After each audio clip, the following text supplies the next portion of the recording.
Learn Excel from Mr. Excel Podcast, episode 2276, Enhancements to Geography Data Types. Hey, welcome back, everyone. I'm Bill Jelen from Mr. Excel. I was out at the MVP Summit last week, and some cool new enhancements to the geography and stock data types back here. Had a meeting with the people in charge of these the data types. And I learned some great stuff about how these work, and we're still hopeful that at some point in the future these will expand a little bit. We'll get some more possibilities for data types, including I'm hoping the chance to define your own data types, which would just be amazing. But here, check this out. So I have a table here with Minneapolis, Milwaukee, and then I'll do Chicago and press enter, and this new button pops up here that says convert to geography. Right. So if you're back on the home tab, you have no idea what the heck geography is. They're kind of encouraging you to choose convert to geography. So I'll do a couple more here, Cleveland, and then choose that. Now notice that this was already a table. If it wasn't a table, they currently have a bug where they will say, hey, we don't know what city is. The heading kind of fools them a little bit.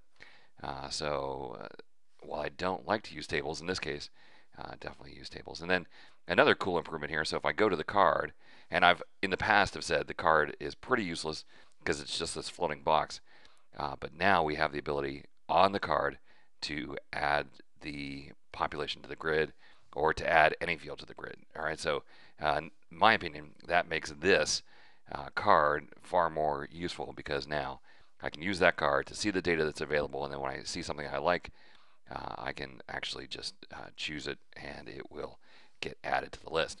All right, then today, right now, I just flew into Milwaukee because I'm doing a seminar in Milwaukee tomorrow, March 28th. Actually, I'll post this. So today, March 28th.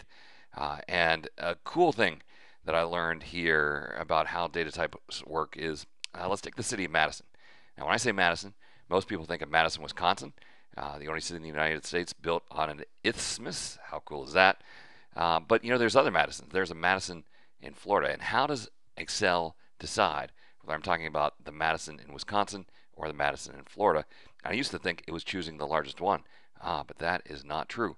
So here, if I come here to data, this Madison is surrounded by other cities in Wisconsin.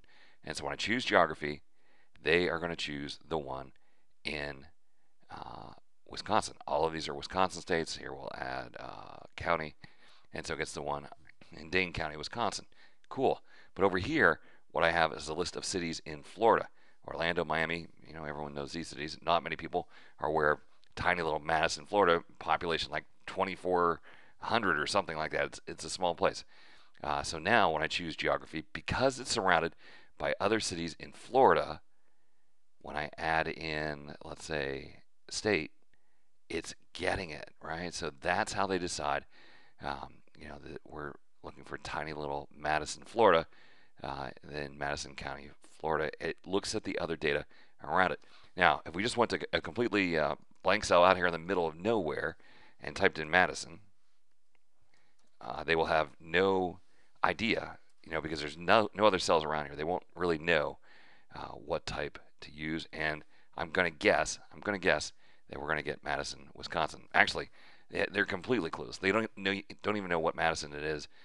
So you really need some other cities around it in order for the data types to have a sense of which one to use. So Madison, Wisconsin, Madison, New York, Madison, Illinois, Madison, Indiana, all sorts of different Madisons there. So without the surrounding cells to kind of give it some context, to give it a clue, it's likely that you're going to end up here in the, hey, we need help with this text.